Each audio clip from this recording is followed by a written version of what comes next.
Hey folks, Ace here with another Pillars of Eternity Deadfire video for you guys.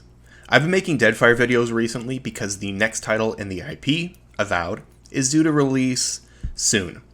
I consider the Pillars of Eternity series to be two of the best games in the genre, and I want to introduce them to people who are looking for something new to play after Baldur's Gate 3. There's still time to play these great games before Avowed releases, and you can count on my videos to make learning the game easier. I have a beginner's guide to Pillars of Eternity 2 Deadfire video released, and lots of new players have already told me it's helpful. This video is also meant for new players. In it, I outline a build for the first companion you find in the game, Eder. It's the first part of a series of videos where I'm going to give builds for the first three companions, Eder, Aloth, and Jodi. These three characters tend to form the core of most parties, since they are full companions that are not connected to any faction, so they'll never leave because of choices you make in game. Planning a full team of 5 builds is overwhelming for new players in my experience, so the point of these videos is to offer 3 effective and easy to execute builds you can use while learning the game to make planning your party composition easy. With 3 builds taken off your plate, you have more attention to give your main character build. I've tested these builds extensively, they are suited for all difficulties and will slot into most compositions effectively. If you want the build without all the blather, I have linked a detailed outline including gear in the description below. You can just look at that and skip the video if you like. However, if you want to hear my reasoning behind the decisions I made and some tips on how to play them, keep listening. Let's dive in. Alright, so here I am in game with a late game build Eder. We're just going to go through level by level. First level for Eder, you don't get to choose anything except for his base class. You can choose between Fighter, Rogue, and Swashbuckler. This build is for Swashbuckler, that is what I recommend, although all of them are good in their own way. Now let's talk about skills first. I'm not going to go through skills level by level, I'm just going to tell you what I recommend for this build. Passive skills are not that important, I'm just going to put them into survival for this one. The important ones are active skills for us, and there's one in particular we want to invest in, and that is stealth. However, you also want a fair amount of athletics just for the convenience of navigating the overworld. There are often athletics challenges where each member of your party usually has to have around 10 athletics or more. Now, there is party assist mechanics, which can help with all of this, but, you get the idea. You want at least, 5 or 6 athletics in each party member, and sometimes you can get that from passive sources, but anyways, just bear that in mind. Now, it might not be that important to you that you want to navigate the overworld easily, in which case, I recommend just investing everything in stealth. In this video, I'm just going to put points into stealth. Alright, so now we get to pick our active abilities at level 2. You can see at level 1 Swashbuckler, we already have Knockdown learned. Of course, fighters get constant recovery. And then for Rogue, we have Crippling Strike learned. This will hobble a target plus do bonus penetration and weapon damage. And of course, Rogues get the Sneak Attack base ability. This is going to make you do increased weapon damage against targets that are flanked or have an affliction. This damage, if I'm remembering right, actually scales with power level. So it starts at 30%, but it pretty quickly gets to around 50%. So at level 2, we are going to start by taking Discipline Barrage. This is an amazing ability. It's a self-buff that lasts 15 seconds, but it will scale longer, which will give us the Aware Inspiration. With Aware, you have a +5 Perception, which is a +5 to your accuracy, and it also converts 50% of your grazes into hits, and this is absolutely massive. I don't want to get into all of the math of it, but grazes are more crippling than you would expect. When you graze, you deal no damage at all. So being able to convert half of your grazes into hits whenever you have this ability up is massive. And then it will also give you concentration. Concentration, not that important for us. It's mostly important for casters, but still, we'll take it. I recommend you pretty much always have Discipline Barrage up. It's good enough for the cost of 1 discipline that as soon as it wears out, you want it going again. So that is level 2. Next up at level 3, we're going to go over to the Rogue tree and pick the Escape ability. Escape is a dash. It breaks engagement. It pushes you past enemies to an area you choose. It's very quick cast time, 0 recovery time, very cheap cost. Also, for a short amount of time, you'll get 50 deflection. Now, this really isn't that big of a deal because it's so short. Sometimes in the early game, I will use Escape just for the deflection when a big hit is incoming. But for most of the game, this is a way to easily maneuver in combat, get into their backline, and lock them down. And for that reason, it's actually really good. You can rush forward whenever their tanks engage you. You dash past them with escape onto their backline and start locking them down. Now we're on to level 4. At level 4, we get our power level 2 abilities. And the first one we're going to take is Fighter Stances. Fighter Stances are amazing. It's a modal that allows you to choose between 3 options: Defender, Cleaving, and Warrior Stance. They all have their advantages. A Defender Stance I often use. It gives you increased engagement and reduces incoming damage per engaged target. And early game, when tanking is difficult, this definitely adds up. And early game, you don't have as many sources of increasing your engagement. So getting 3 from a modal, amazing. The Mob Stance or Cleaving Stance will, when you have it on and you kill a target, you will get a free attack on an adjacent target, a cleave. And then finally, there is Warrior Stance, which upgrades to Conqueror Stance. This will give you +5 deflection whenever you are below 50% health, and then +5 accuracy when you're above 50% health. So in the early game, I usually use Guardian Stance until there aren't enough targets for me to engage, in which case I switch to Conqueror Stance. And of course, if you're about to get a kill and you have the attention to quickly switch to Mob Stance, getting a cleave attack is very, very good. Later, we're going to upgrade this into Mob Stance, in which case we're basically keeping Mob Stance on all the time, but we'll talk about that when we get there. Fighter Stance is extremely good in early game. Definitely pick it as soon as you can at level 4. And then for our Rogue ability, we are going to take Weapon and Shield style, or any weapon style that you like. I'm going to assume in this build that you take Weapon and Shield style because it actually synergizes pretty well with what we're trying to do, and it really fits the aesthetic of Eder. However, in general, Weapon and Shield tends to be a little bit worse than some of the other styles. 2-weapon is very good on Eder, and 2-handed style is very good if you want to use a 2-handed weapon. Typically, 1-handed style and Weapon and Shield style tend to be a little bit worse, right? But for us, Weapon and Shield style actually synergizes really well with what we're trying to do. So I'm going to assume you take this, but you can choose any of the other weapon styles if you like. It's not going to change that much in the build, so you pick whichever one you think fits best. And then at level 4, we will get a weapon proficiency. I recommend choosing either club or spear. You can choose longsword if you want. The modal on longsword is quite good. And there is an early game longsword. You can get it in Port Mage in the Gladiator Arena area of the Engwithan Ruins. It's kind of your first magical item, and it is actually pretty good for early game. So you get it around level 4, so you might want to pick sword at level 4 so you can use its modal. But it doesn't super matter.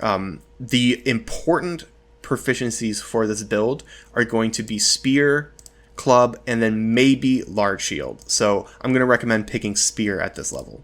We'll talk more about that later when we get to equipment. Now we're on to level 5.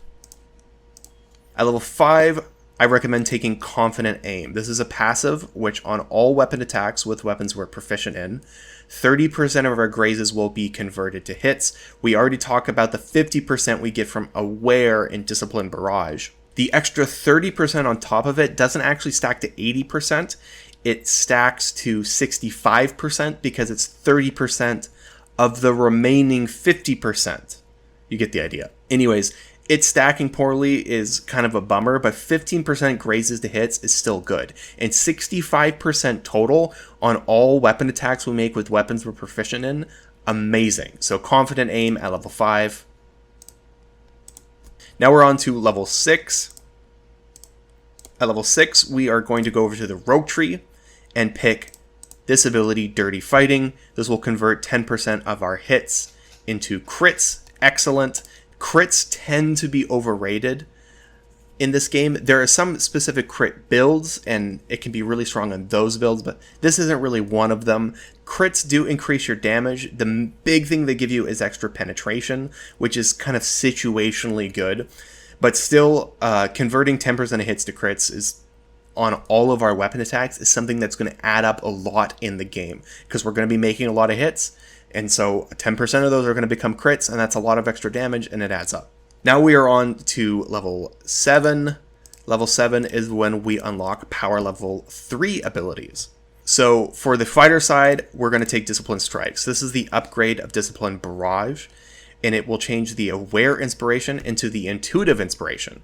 So on top of the +5 Perception and 50% of grazes converted to hits, it will also give us 25% hits converted to crits, which of course is going to stack with the 10% we got from Dirty Fighting we already talked about, meaning we actually crit quite a bit with Intuitive up, with Dirty Fighting up. There's just a consistent amount of damage we get from converting grazes to hits or converting hits to crits. You get the idea. Discipline Strikes is really, really good. Again, just always have this up. And then on the rogue side, we are going to take this amazing ability, Riposte. This is going to convert a percentage of misses made against our deflection defense into an instant full attack riposte that we just get for free. There isn't even an animation on the attack. It just happens, it procs, and that's really, really good. This allows us to turn defenses into more damage. And, of course, aggro into more damage. And high defenses and lots of aggro is going to be a big part of what this build does. So, Riposte, amazing. We're going to take that at level 7. Level 7 was a big one for us. Now moving on to level 8. Okay, so there's a few options here, but the big one I want to take is Hold the Line. This will increase our engagement.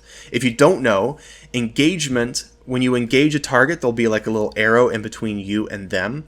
And if they leave melee distance from you, they break engagement and they proc what is called a disengagement attack, which is this game's version of an attack of opportunity. Now, disengagement attacks are like normal attacks, except they are significantly boosted in terms of accuracy and damage. They hit much harder than a typical crit, just to give you an idea.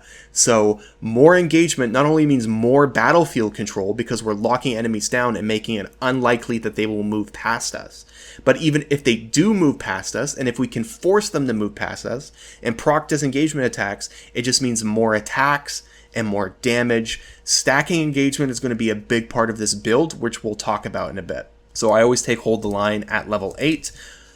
And then for our level 8 proficiency, we're going to take Club since we took Spear. If you took Club earlier, take Spear, you get the idea.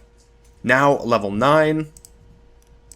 So there's a few kind of dead levels in this build where you've gotten everything important for the build and you kind of get to make some judgment calls. And this is the first one of those levels. There's several options for what you could pick. You could pick an active ability, like for example, Mule Kick, which is the upgrade of Knockdown. Mule Kick interrupts on a graze. It disorients targets for a certain amount of time, which makes them flanked and reduces their recovery time. It's also just a long knockdown. A 1.5 second knockdown is quite good. However, the knockdown ability, unupgraded, is still pretty good. It still interrupts on a graze and has a +10 bonus accuracy for the same cost. So, I mean, you can upgrade it. Mule Kick is quite good, but you still get like 60% of the value just from having knockdown. You could upgrade your rapid recovery. Late game, this stops mattering as much once we get Unbending, which we'll talk about when we get to it. But early game, increased rapid recovery is a lot of extra healing. There's abilities like Bear's Fortitude, Snake's Reflexes, Bull's Will. These will increase your defenses, which can be pretty important for us. If you're going to do this, I recommend taking Bull's Will for this build. However, the actual ability I'm going to recommend is Backstab. Backstab will give us 100% increase to our damage whenever we attack a target within 2 meters while stealthed or invisible.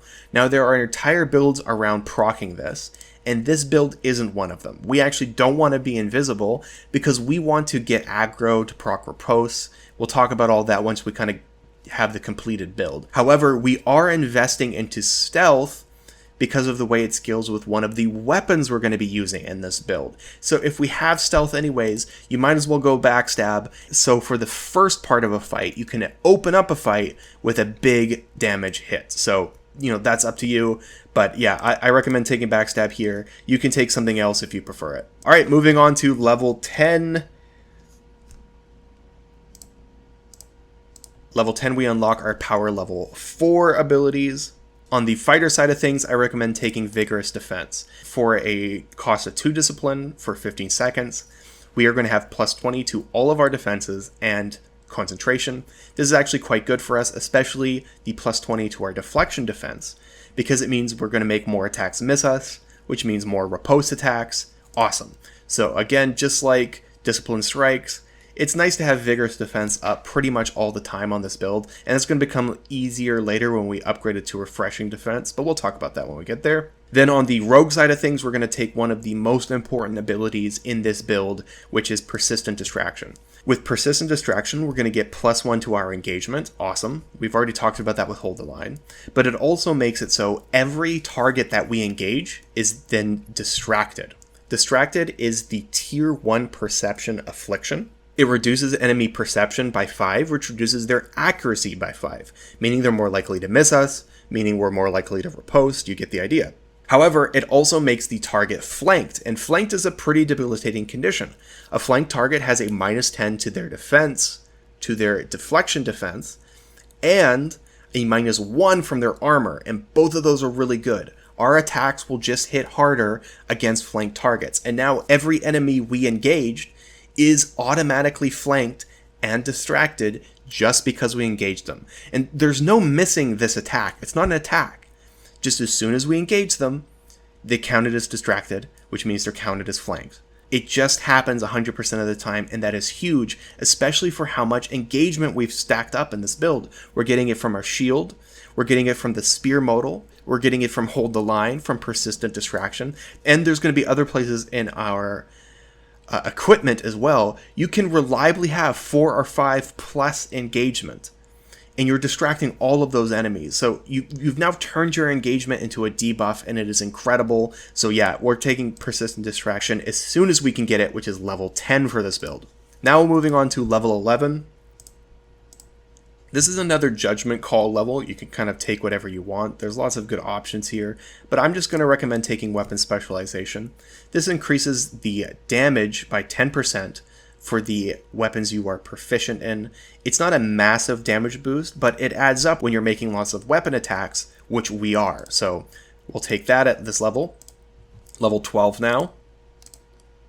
Again, another judgment call. We're kind of biding our time till we get to power level 5. I recommend taking a look at Adept Evasion here. With this ability, 100% of incoming grazes are converted to misses, which is huge, right? Because while grazes do significantly reduce damage and duration, they still do apply damage and duration on a graze, right? So converting them to a miss, which applies nothing, no damage, no duration, it just whiffs. That is a big difference, right? And it's 100% of grazes, and grazes are likely to happen for us against reflex defense because we're getting a lot of bonuses to our reflex defense. We're getting it from weapon and shield style, and we're getting it from vigorous defense, right? So I recommend Adept Evasion here, but it's not that important. You can take something else if you prefer it. For our level 12 proficiency, I'm going to say Large Shield here if you want to use one of the large shields that we'll talk about later. Now, level 13. Level 13 is a big level for us because this is when we unlock power level 5 and we get one of our first big abilities, which is Unbending. Unbending converts a portion of the damage you take into healing over time. And it doesn't sound like it's good, but it's actually amazing. I'm not going to go into it in depth here because I've already talked about this in depth in my Deadfire class tier list video. It's a long video, but if you skip to the fighter section, I talk about Unbending and why it is a game-breaking ability. It just gives you so much healing when you're tanking a lot of aggro and if you build the right attributes for it. Now, sadly, Eder is not a great character to utilize Unbending. He doesn't have a super high intelligence, which is what you want to scale this ability into the stratosphere. So it's not as game-breaking for him, but it's still a good ability. And when you combine it with the high defenses we're getting from shield and from vigorous defense, when you combine it with the high hit points that Eder already has, when you turn on Unbending and you have a lot of aggro, you will become pretty much invincible even with Eder. So we're taking Unbending for the fighter side of things. For the rogue side of things, we are going to take Deep Wounds. Now, I haven't talked about Deep Wounds before. I kind of skipped over it in my class tier list video, but this is one of my favorite abilities in the game. It converts a portion of the slash, pierce, and crush damage that you deal with weapons into raw damage over time. And the way it's kind of coded mathematically, it's basically the damage variant of unbending, which we just talked about. So everything I say about unbending in my class tier list is true about deep wounds, except deep wounds is for damage and unbending is for healing. And for reasons that are not obvious if you're not experienced with this game, it's easier to exploit the healing than it is to exploit the damage. But this increased damage is actually really good, especially if we're making lots of attacks, and especially if we have ways to extend the duration of the deep wounds debuff, which we are going to get in a bit. Regardless, it's a lot of extra damage you get just for doing what you want to do anyways, which is making attacks. Just an amazing ability. So getting unbending and deep wounds at level 13 is massive. 13 is a huge breakthrough level for us. Moving on to 14 now. At level 14, we are going to upgrade our fighter stance into mob stance. At this point, we pretty much want to turn mob stance on and never turn it off, because this is going to give us reduced recovery per threatened target, and we're already threatening a lot of targets. It's kind of the core part of this build, is just stacking engagement to threaten targets. More targets threatened means more reduced recovery, which means we attack more often. When we attack more often, we're more likely to get kills, which means we're more likely to proc our cleave attacks, which is even more attacks. So this is the core part of the offense of our build. Level 15 now. At level 15, lots of good options. One we want to pick eventually is Armored Grace. This reduces the recovery penalty of the armor that we wear. Just the trade-off in this game is that armor gives you reduced damage, but it also makes you act slower. Fighters with Armored Grace means they don't act quite as slow while they're wearing armor. But I mean, functionally, this is just another attack speed boost. So between Armored Grace and mob stance, we actually attack quite a bit, especially if you go 2-weapon style instead of sword and shield style. 2-weapon style is probably the better option just for sheer DPS and making lots of attacks. But remember, we're also making attacks with riposte. So we're actually getting quite a lot of attacks, right? There's mob stance, there's eventually Armored Grace, then there's riposte, and then there's the cleave from mob stance. It adds up. But we're actually not going to take mob stance at this level. We are going to take Withering Strike, which is not that good of an ability, but its upgrade is really good, and we want to get it to upgrade next level. At the low level, Withering Strike is a boosted attack. It costs 3 Guile. It'll have an increased accuracy, bonus damage, interrupts on hit, and then the target, if it hits, will be weakened. A weakened target will have a -5 to their constitution. This will reduce their hit points, which is kind of like dealing damage. They will also have a -50% reduction of their healing, which is pretty niche. Not a lot of targets heal, but some of them do, and reducing the healing by 50% can be big. Again, the big reason we want this is actually to upgrade it next level. So let's go to that level now. Here we are at level 16. At level 16, we're taking 2 abilities. The first is Overbearing Guard. This will increase the accuracy and bonus damage that we make on our disengagement attacks, and we'll probably be making a lot of disengagement attacks in this build. First, because we just have a lot of engagement, and we're going to be throwing ourselves into enemies. Some of them will move past you and disengage, just kind of automatically. However, we can also force disengagement attacks through the Terrified Affliction, which if you have a wizard in the party is very easy to get. We're going to talk about that when I make the same type of build video for Aloth. I'm going to do one for Eder, Aloth, and Jodi. And when we get to Aloth, we'll see how easy it is to terrify enemies. Terrify enemies run away from you, proc disengagement attacks, and with Overbearing Guard, those disengagement attacks will slap for so much damage. I mean, 15 bonus accuracy is huge. It means you're more likely to hit. It means you're more likely to crit. Plus 50 damage is a lot of extra damage on all of these attacks, and these stack on top of everything else. Because you're already getting, I believe, a plus 20 accuracy and a plus 100% damage from a standard disengagement attack. And there's one other way we can boost our disengagement attacks when we get to gear, which we'll talk about in a bit. But with Overbearing Guard, your disengagement attacks will hit so hard as one of the single biggest boosts to damage in the game. So we're taking Overbearing Guard, and then we're going to upgrade our Withering Strike into Perishing Strike. Perishing Strike does all the same things that Withering Strike does, except once the weakened affliction times out, it will automatically be upgraded into an equal duration of enfeebled. Now, the enfeebled affliction is the tier 3 constitution affliction. It's going to reduce their con by 5. It's going to mean they can no longer be healed at all. It completely cancels healing for the duration. And this is the important thing. All hostile effects, that is all debuffs that you apply on them, are going to last 50% longer. And this is absolutely massive. It's hard to get enfeebled in the game. This is one of the ways you can get it, and it's huge when you do, because especially against bosses, it's a big strategy to get enfeebled on them and then apply all of the debuffs that you can. And there's some debuffs in this game that are so debilitating. Boosting them by 50% is massive, absolutely incredible. And I mean, one of them that we can talk about is Deep Wounds. Deep Wounds counts as a debuff because it has a duration on the enemy. And so you're going to get 50% more duration out of Deep Wounds, and that just means more damage for dealing damage. I mean, the scaling is actually incredible, just making lots of attacks on a target that's enfeebled. So, I mean, it's huge. It just becomes a massive strategy. If there's a target with a lot of hit points, you hit Perishing Strike on them, and once you get that enfeebled condition, your Deep Wounds is going to be doing more, spells like Disintegration are going to be doing more. It's just massive. It's a huge strategy in this game, so that's why we're taking it at level 16. At this point for proficiencies, it doesn't really matter. You can pick whatever you like. Just pick something with an interesting and useful modal. Some good options are Flail. Flail will reduce their reflex defense, which means you can target it with spells from the other members of your party. Mace is quite good. The Mace modal will reduce the target's armor rating, which can be very important, especially against bosses. Axe is one of the better DPS modals in the game. It's tough to build around, though. It reduces your recovery a lot, but it gives you a bleeding raw damage over time, which is kind of like Deep Wounds and stacks with it, so that can be good. Still, for us, the major weapons we plan on using are spears and clubs, which we already have proficiency in, so it's kind of a judgment call at this point.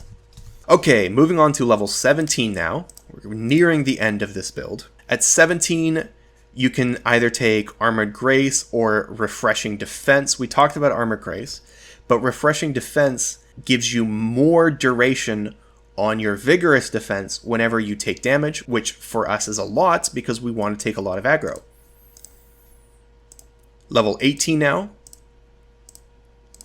Here is probably where I recommend taking Armored Grace, which we already talked about.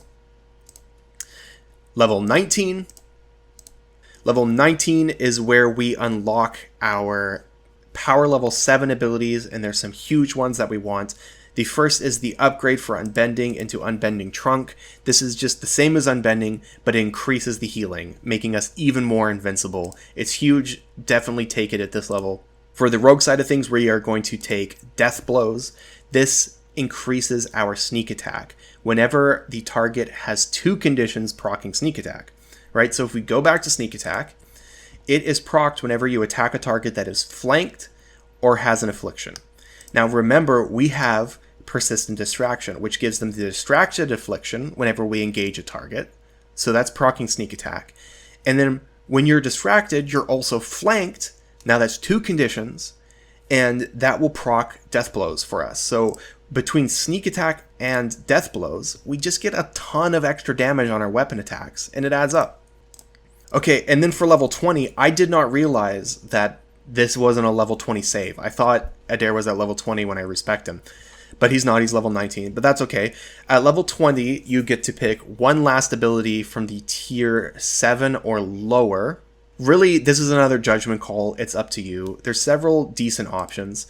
You can do Weapon Mastery, which gives you an extra 5% damage with proficient weapons. It's so low, I kind of don't recommend it. There's Unbreakable. Whenever you die, once per encounter, you'll revive with 100 health, and then bonuses to your defense and armor. This stacks with everything because it's in the passive, but I actually don't recommend taking this either, because you probably won't be dying. With all the defenses we've stacked in this build, you're pretty much going to be invincible, but you can take Unbreakable as like a safety net.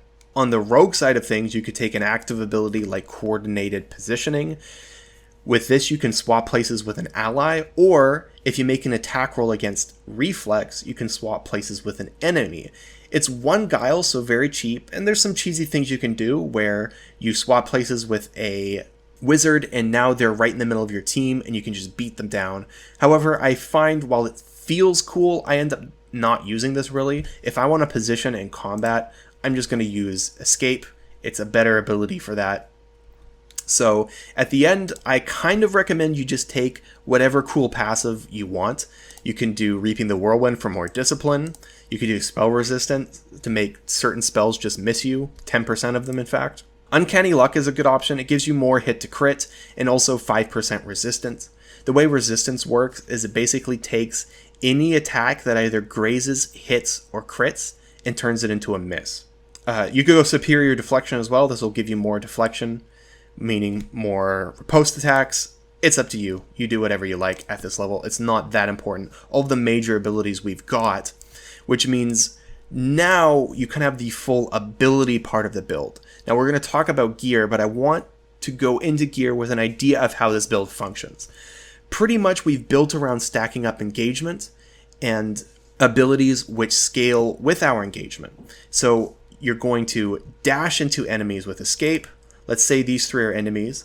We then will have engaged all 3 of them. We'll have engagement through our shield, through our spear modal. We'll talk about the spear we're going to be using. We have engagement from Hold the Line and Persistent Distraction. We should have 5+ engagement. So for 5 enemies we've engaged, and through Mob Stance, which we'll activate, that'll give us more attack speed. And it'll also be distracting all of them with Persistent Distraction, which is going to proc Death Blows and Sneak Attack, making our attacks do more damage. When we kill a target, we'll then get Cleave attacks. And then if those targets break our disengagement, either willingly or forced through the Terrify Affliction, we're going to be hitting them even harder. And that's what this build does. You just throw it into combat. It does a lot of weapon damage for very low attention. It's amazing that way. So now let's talk about the items we're going to be utilizing. I have most of the late game gear I recommend for this build on Eder here. We're not going to talk about all of them, but I do want to highlight some of the key pieces of gear. Let's start with armor, because there are 2 pieces of armor we can utilize. I have this plate mail, 1 dozen stood, which you can get late game in one of the DLCs, the Beast of Winter DLC. This is a legendary piece of plate mail armor, which is already good just for the armor rating it gives us. However, it has some really good enchantments, including Don't Let Them Through enchantment. This will increase the damage and accuracy of our disengagement attacks. So it's 15 extra damage and 10 extra accuracy, which is huge. I believe it's close to 50 accuracy boost we get on disengagement attacks if you add up 1 dozen stood with Overbearing Guard and just the standard boosted disengagement attacks. And that is so good. It is hard to state how massive plus 50 accuracy is on your attacks. It'll also make your disengagement attacks reduce stride if you go for the stall for time. I can't remember what Hold the Bridge does, but you get the idea. 1 dozen stood increases your disengagement attacks, which is great if you're going to be using the Terrify strategy. However, if you don't have the Beast of Winter DLC, or if you're just in mid-game like you haven't gotten to late game, Reckless Brigandine is a really good set of armor. In fact, it might actually be better than 1 dozen stood. I don't like the look of it as much, but Reckless Brigandine you can find pretty early in the game. I'd say like early mid-game if you're doing the Sansa exploring the Archipelago questline.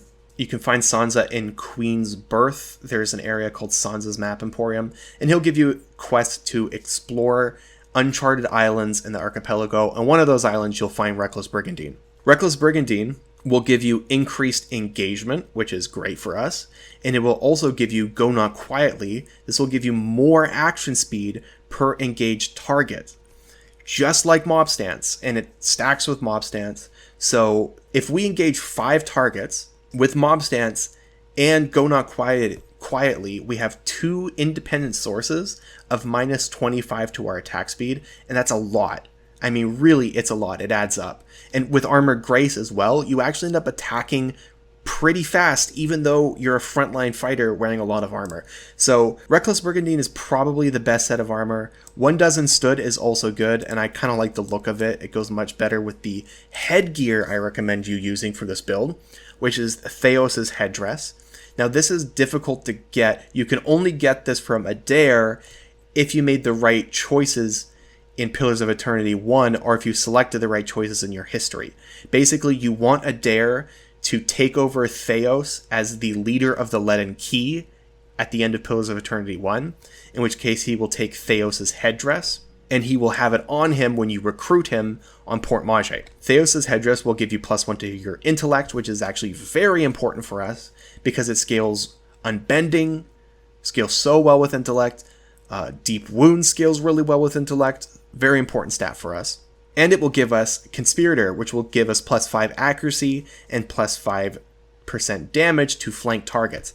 Now remember, we are always attacking a flank target because of persistent distraction, right? So this is basically an unconditional +5 to our accuracy and damage, which is a lot from a helmet. You don't usually get bonuses like that from helmets.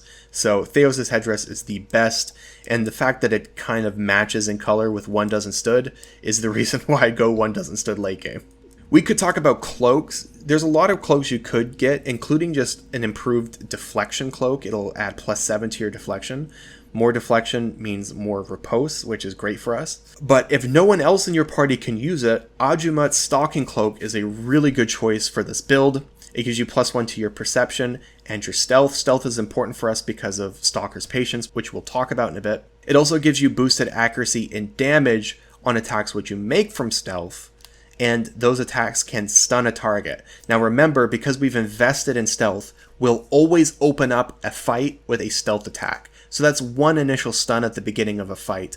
Not the best build to use Ajumut's Stalking Cloak. If there's another build that's using a lot of invisibility, by all means use the Stalking Cloak on them. But if you have no one else in your party that can utilize this build can benefit from it. Lastly, I want to talk about weapons and shields. The first weapon we need to talk about is Stalker's Patience. I count this as the primary weapon you probably will be using. It's one of the best DPS weapons in the game.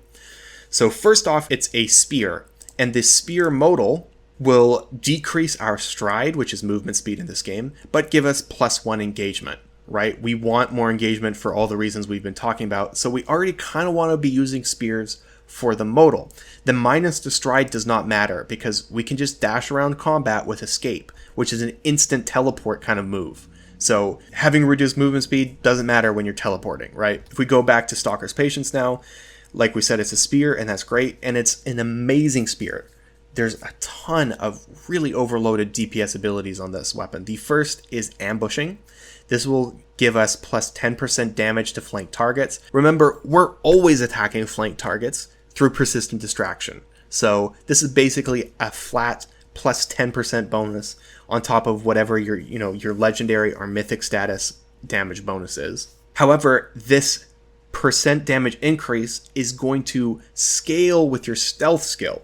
Now, I can't remember how much the scaling does, but if you invest a lot into stealth, you're just going to get more damage.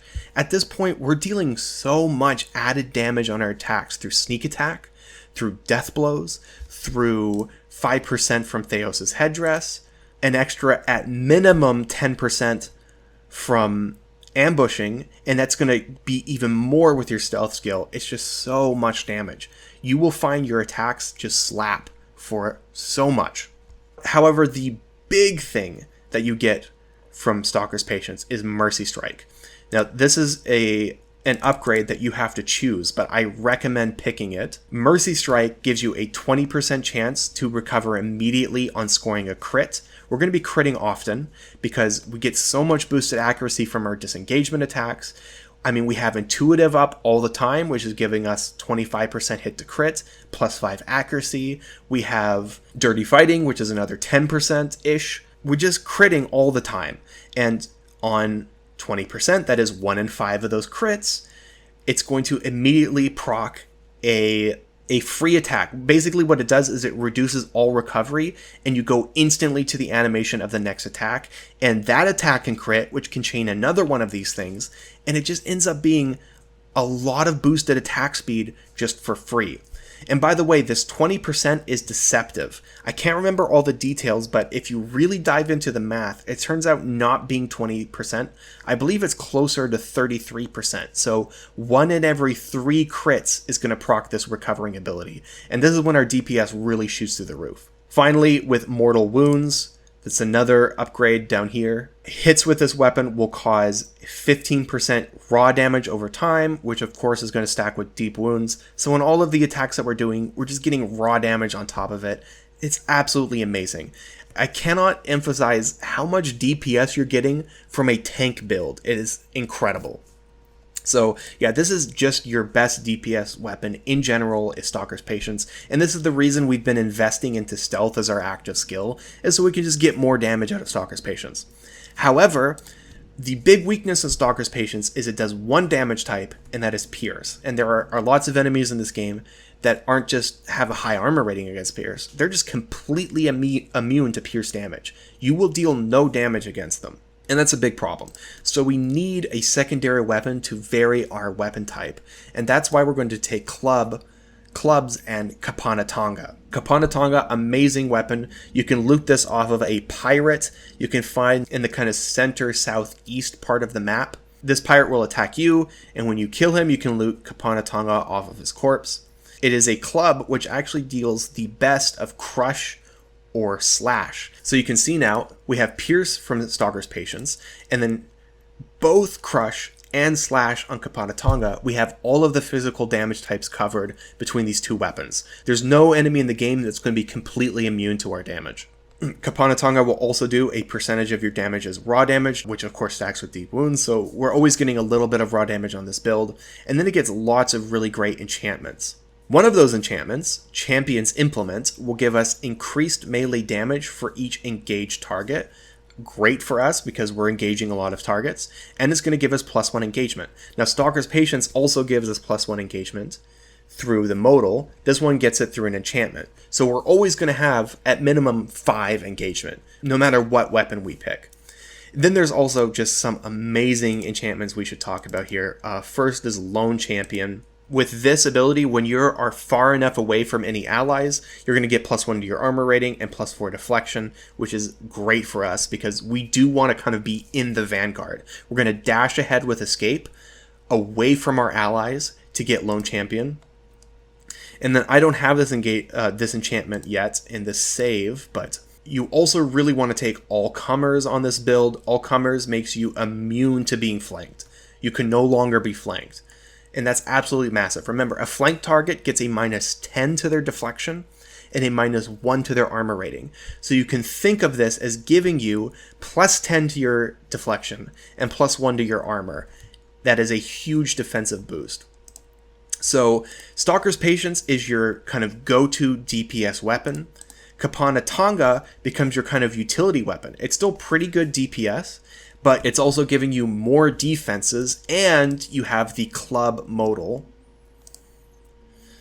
The club modal will reduce your damage, but also make your attacks reduce their will defense by 25. And that's actually really good. Reducing will defense is an important strategy in this game. There's lots of really debilitating attacks that attack will. Some of them even benefit you, right? Like the Terrify Affliction that we'll talk about with the Aloth Wizard build, that targets will. So you can reduce their will defense, hit them with Terrify, then you're proccing even more engagement attacks.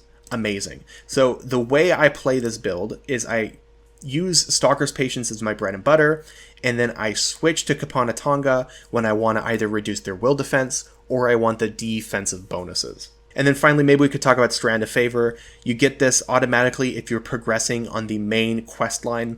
This will reduce the hostile effect duration against us, which is important. Because of Unbending, we are basically invincible unless we get hit with certain spell effects in the game. So it becomes very important to actually reduce the duration of those spells. It's anything which suspends effects. And Strand of Favor is a really important item for that. We'll also increase the beneficial effect duration, which is kind of important for Eder. Fighters, in their fighter tree, you just get a lot of passive buffs that you want up for as long as possible, like Unbending, Vigorous Defense, Discipline Strikes. Strand of Favor will just increase all of those. Now, there's a little hack in this game, a bug that involves Strand of Favor and rapidly equipping and unequipping it. I'm not even factoring that into this build. I'm not even going to go into it because it's not something I do unless I'm trying to do an ultimate run. But speaking of reducing hostile effect duration, you could also get Ring of the Solitary Wanderer. This will get you the Lone Wolf ability, which will reduce hostile effect duration by 35% whenever you're sufficiently far away from allies, which is something you kind of want to do with Kapanatonga anyways, right? So that's it for gear. I guess we could talk about food. I usually go Mohara Wraps on this build. It will reduce recovery time, hostile effect duration, and increase our might. All of those are very valuable for us. So yeah, Mohara Wraps is kind of my bread and butter. Food for the food slot. If you don't know, food in this game is kind of like elixirs from Baldur's Gate 3. It's something you take on a rest, and it will last until your next rest, right?